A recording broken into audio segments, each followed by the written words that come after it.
Hello and welcome to Gabe in the Kitchen, friends. It's been a hot minute, but yes, life got in the way. But you know what? We are back.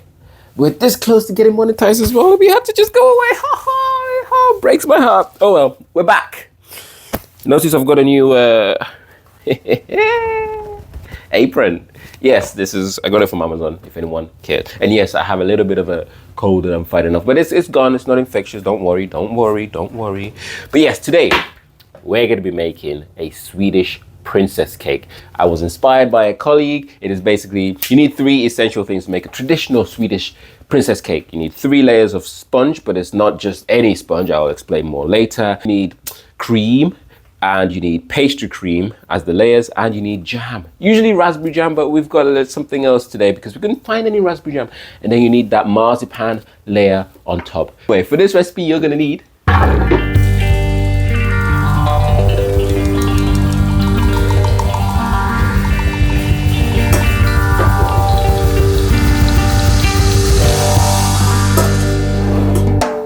gorgeous.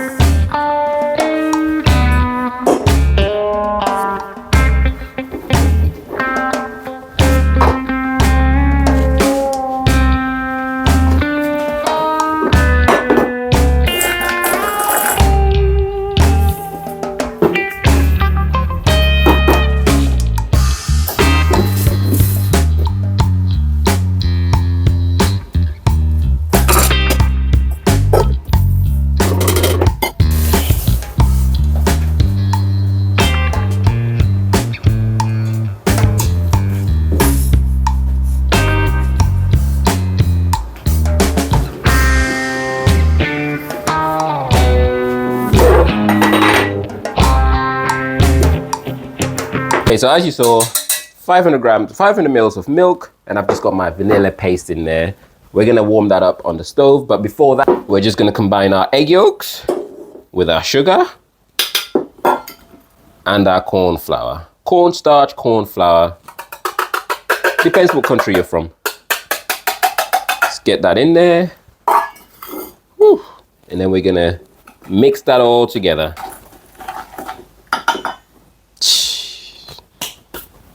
Yeah, of course, this is our pastry cream, guys. This is what we're making, the pastry cream. I don't think I said that at the start, but yeah, we'll start with our pastry cream. Give that a good stir like so. And we'll go to the stove top. You see, this is why we need, oh, look at that, an apron. The apron's not doing a good job because look, I don't know if you can see that, but yep. Oh well, we love to cook. Anyway, you want to heat this up till it's just below a boil. And that there is your vanilla and your milk. Yes, I bet you forgot about Papatunde. Look at that. There we go, nice and warm, starting to steam, but not boiling. We don't want this to boil because we'll scramble our eggs. It smells gorgeous in here, by the way. Whoo! That vanilla is vanilla-ing. I got it from Amazon, if anyone wants to know. It's not dry, it's got like that moist. Oh, baby, it's delicious. Anyway, I'm just gonna pour a little bit in here. Just a little bit, and then stir. Hope you guys can see that. A little bit more. Stir. Spot the pattern. Stir. Right, the Swedish princess cake might seem intimidating at first, but when you break it down into its constituent parts, it's actually not that big a deal. You're just making a pastry cream, you're making some sponge, and you're making some vanilla, some jam. Ain't a big deal. Right, so when you feel this is thin enough, which I think it is, you could just put that straight in there. Give it a stir. Oh yes. And we're gonna go back to the stove and heat that up till it thickens nicely. There we go, it's starting to get nice and thick. Just keep stirring. Do not stop. It will catch and it will burn. That's not what you want. Look at that. It might not seem too thick, but this is fine. When it cools, it's gonna get even thicker. So I'm gonna stop it right there. So yep, get yourself a sieve. Am I playing? Yes, I was. Don't forget your butter. I always forget the butter. Put your butter in right at the end and stir it through. and you get a nice slick going on. The fields in the summer's glow, layers like secrets soft below. Marzipan. Make contact with the custard, and that will prevent a skin from forming. There we go. We'll let that cool outside of the fridge, and then we'll chill it in the fridge. We don't want to put something hot in the fridge because it will affect the temperature of the fridge and everything else in your fridge. So leave this at room temperature for, I don't know, 20 minutes, 30 minutes, and then put it in the fridge. And as easy as that, that is your pastry cream done. Now we're just gonna make the jam, and then we'll make the cake. Right, the jam, literally that simple. Combine your fruit and your sugar into a saucepan. We'll add the lemon later if we feel it's not tarty enough or punchy enough or bright enough, but that is optional. And we're just going to put this on a hob, and that's literally it. Done. I will say you can get frozen raspberries and use that instead. That is the traditional Swedish Princess Cake raspberries, but I couldn't find any raspberries, so I just got this berry medley. It will be close enough. We're just going to keep going until that's nice and thick. The only thing you have to look out for is you don't want your sugar to start melting and burning before your frozen fruit, if you're using frozen fruit. So keep an eye on it and keep stirring it. Dreams, oh, how they flow, a slice of the head. Now with fruit, you have to bear in mind, the more you boil it, the less colorful it becomes at the end. So if you want it to be colorful, you have to use pectin, because that reduces the length of time you have to boil the fruit, which obviously means it retains more of its vibrant color before it thickens. But we don't need this. The easiest way to test if this is ready, if you get a cold plate, so put it in the freezer if you want, and then get some of the jam, put it on there, wait a few seconds, and if that's thick, you're good to go. Just gonna break down some of this fruit. So here's our cold plate. It's just been in the freezer. This looks nearly ready, but let's see. Bit of jam in the middle, give it a few seconds.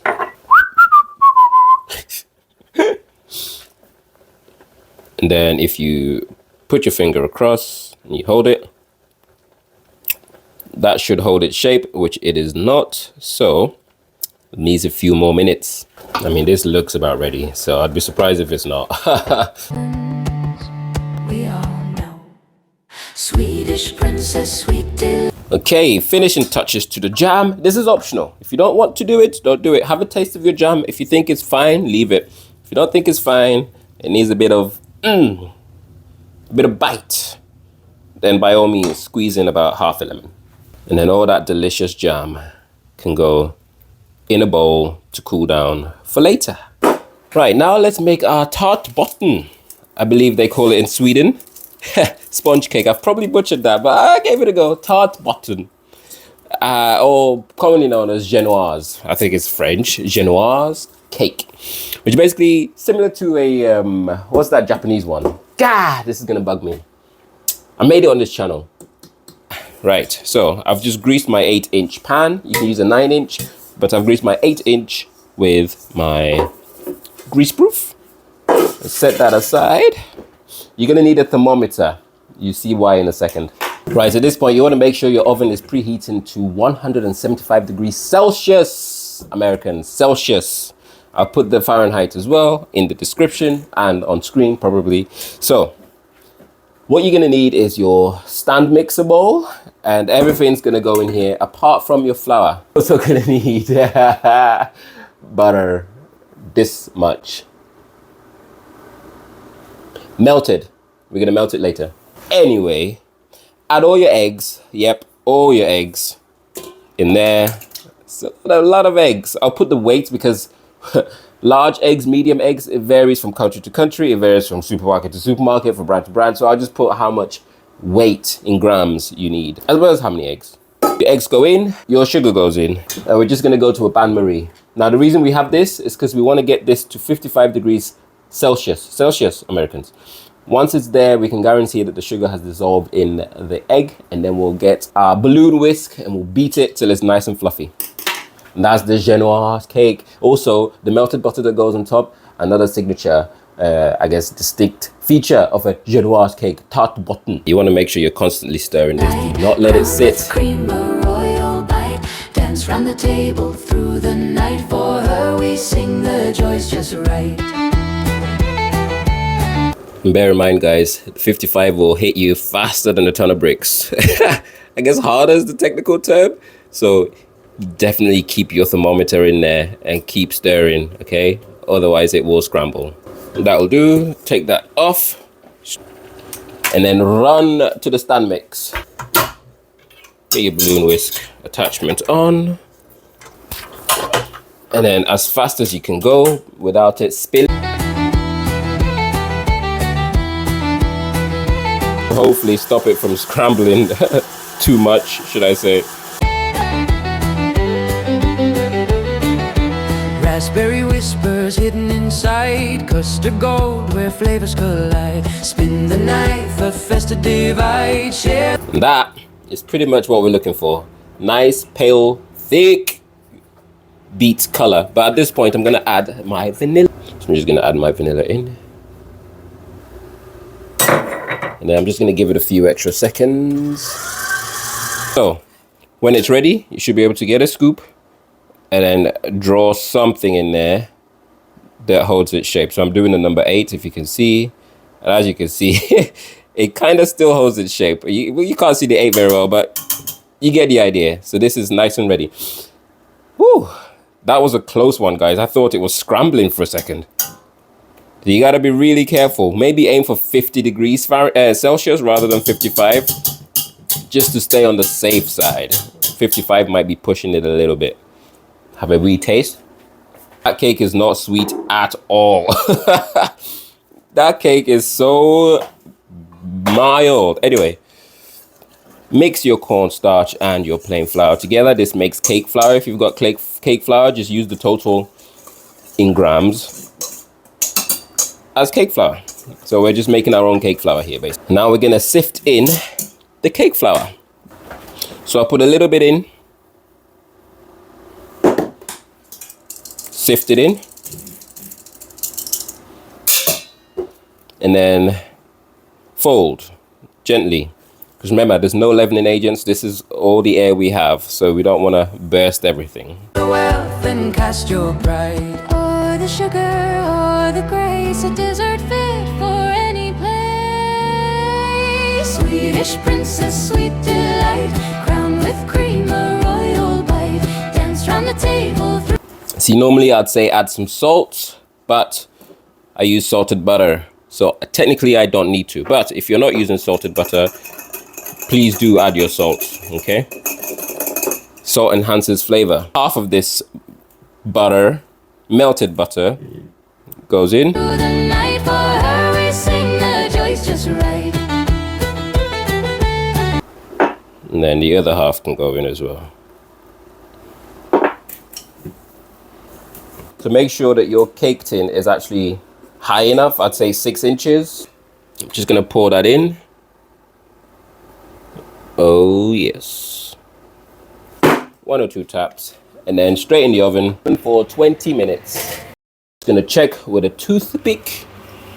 Make sure it's still wobbling. I can see it.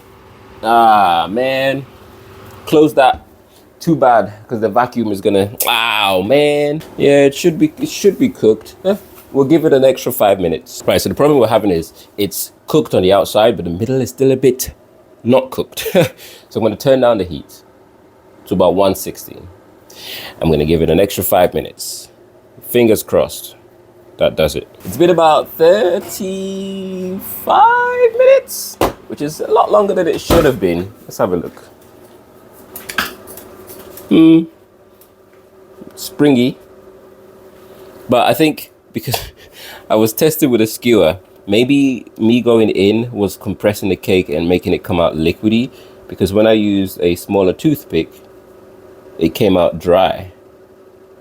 So I would advise, if you have a long, thin toothpick, use that to test your cake rather than one of these chopsticks, because they, yeah. Now, get a cooling rack And I like to cool my cakes upside down, like so. We'll cool that till it's completely cold. Final stretch! Looking okay, better than I thought actually, considering the issues we had. Oh man. Just gonna peel this off.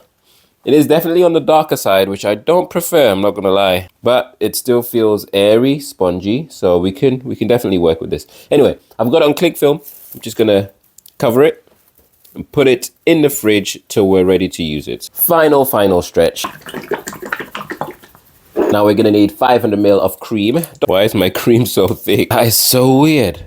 Look at my cream. I just opened this. Doesn't taste off. Is it because I shook it? Surely that's not all it took to...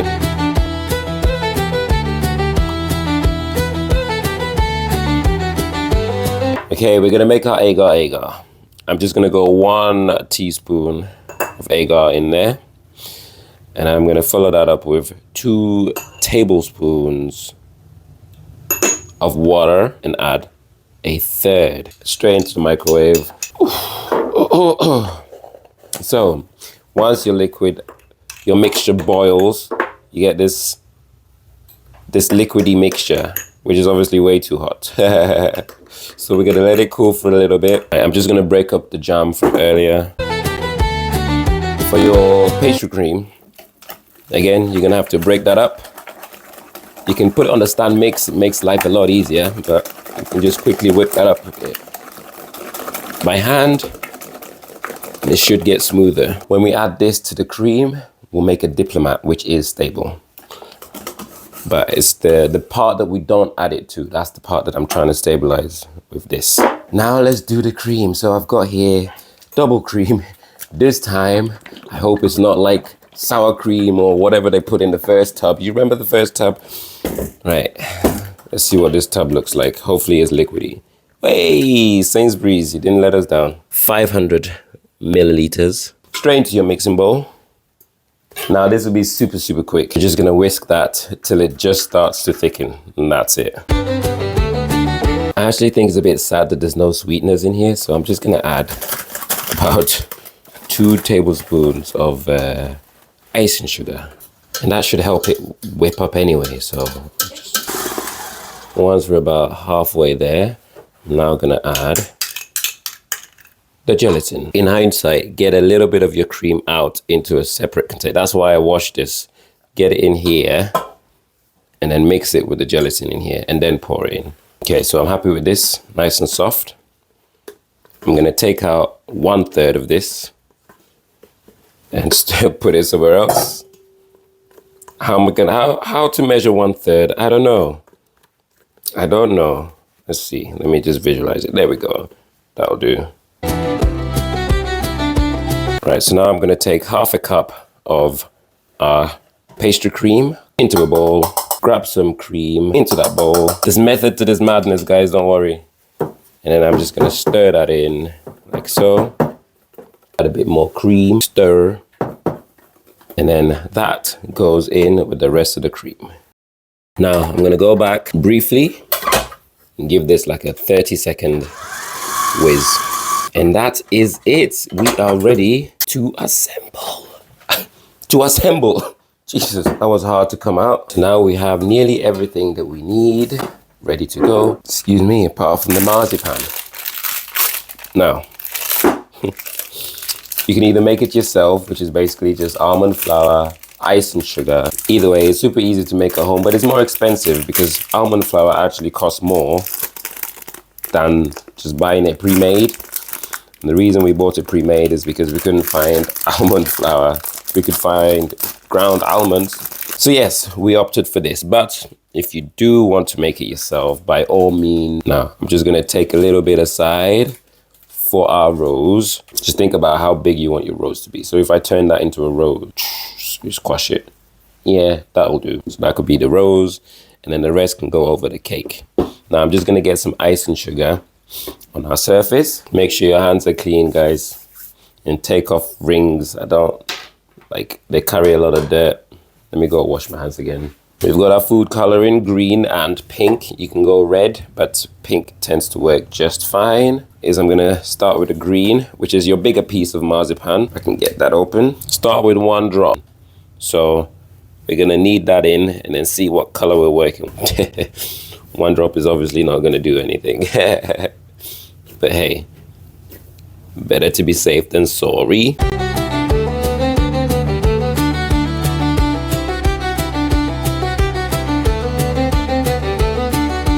Under the green, the treasure lays, a cake for kings and wedding days. But yep, that's the green I'm happy with. We could go a little bit darker, but now let's do the pink. Lift your fork, let the tune play, celebrate her and never. I think that's a nice pink rose. You want to get this around cling film to stop them from drying out, these two. Let's crack on with this, shall we? I'm just gonna trim the cakes. So this is gonna be your best friend. You can use a knife, but I much prefer knowing that it's even. I'm just gonna trim off the very top layer.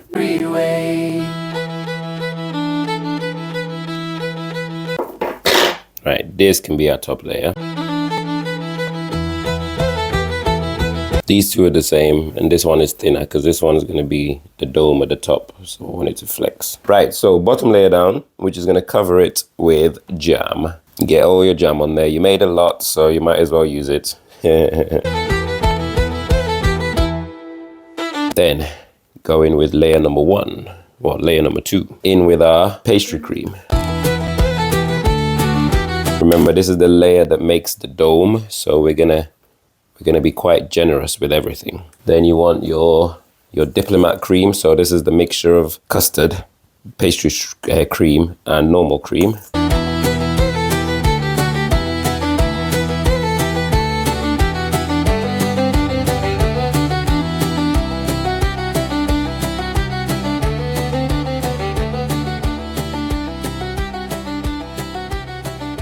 Now visually inspect and try and make a nice dome. Swedish Princess, sweet delight. We're gonna go in with our thin layer, and that should wrap around that dome nicely. And you want to press it so it sticks. Gently but firm. Again, let your instincts guide you. Gently but firm. And now we're gonna go over with our normal cream. Raspberry whispers hidden inside, custard gold where flavors collide. Spin the night, the festive divide, share the wealth and cast your pride. Right, so sandwich this between 2 grease proofs. And let's try and make a circle. Sweet delight, crowned with cream, a royal bite. Dance round the table through the night. Let's do the rose. So the rose is actually a lot simpler than you might think. So you want to grab your ball and you want to roll it out into a cylinder and then divide this into 8. We sing the joys just right. And then grab each piece, roll it into a ball, and then press it flat. Roll.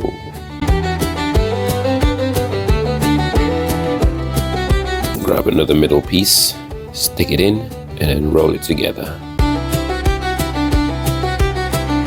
We're gonna need 1 more middle piece. Under the green, the treasure lays. Right, so there's the middle of our rose. Just gonna move them out a little bit like so. Okay, these 2 pieces want to go together, so together they shall be. Just gonna go a little bit higher. And go a little bit higher.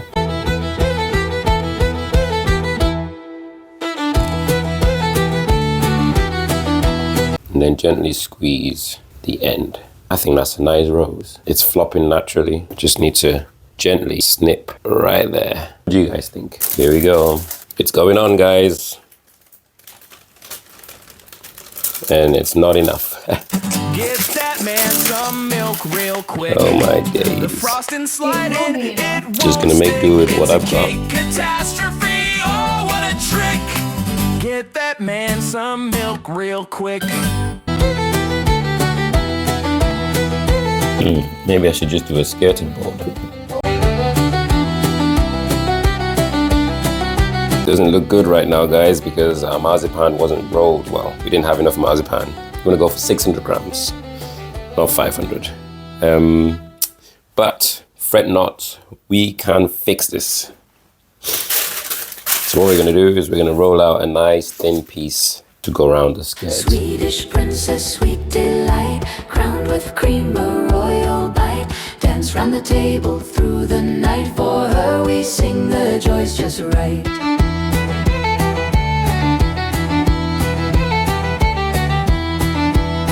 Right, so I'm just gonna plant our rose right on the top. Okay, so I'm not sure how much of that you did catch, but this is how we're ending it, with a light dusting of icing sugar. And there you have it, a Swedish princess cake with somewhat of a rose on top, somewhat of a leaf. Oh God, I will definitely tackle this again. I'll do the easy version where we just use a mixing bowl rather than doing this all by hand.